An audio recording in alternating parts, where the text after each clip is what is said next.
Plan तैयार किया है। ठीक है अब्बास, कौमी असम्बली के हवाले से तो आपने बता दिया, पंजाब असम्बली के हवाले से भी खबर है, उसकी तफसीलात आपसे जानना चाहेंगे। वजीर आला पंजाब और अपोजिशन लीडर के दरमियान मुशावरत का आज आखिरी रोज है और रात 10:10 पर मुशावरत का आईनी वक्त खत्म हो जाएगा। गवर्नर पंजाब ने 14 जनवरी को मुशावरत के लिए खत लिखा था, इस सिलसिले में मजीद अपडेट कीजिएगा। देखिए 3 दिन आज गुजर जाएंगे। आईनी तौर पर निगरान सेटअप के लिए वजीर आला और अपोजिशन लीडर की मुशावरत का आज आईनी तौर पर वक्त आज रात खत्म हो जाएगा। 14 जनवरी को वजीर आला और अपोजिशन लीडर ने मुशावरत के लिए खत लिखा था, जिसमें 3 नाम तहरीक इंसाफ की तरफ से दिए गए थे, लेकिन अपोजिशन की तरफ से अभी तक कोई नाम सामने नहीं आ सका।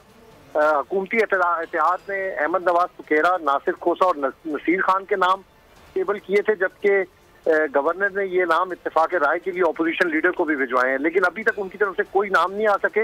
अगर आईनी तौर पर इस मुद्दत के दौरान ये तय ना पा सके नाम मशावरत से, तो फिर ये मामला पार्लिमानी कमेटी के सुपुर्द किया जाएगा और फिर पार्लिमानी कमेटी वजीर आला जो निगरान ठीक है, इस सिलसिले में अब देखना यह है कि क्या फैसला होता है। अब्बास शबीर आपने आगाह किया, बहुत शुक्रिया आपका। एक और अहम खबर है, इमरान खान, असद उमर और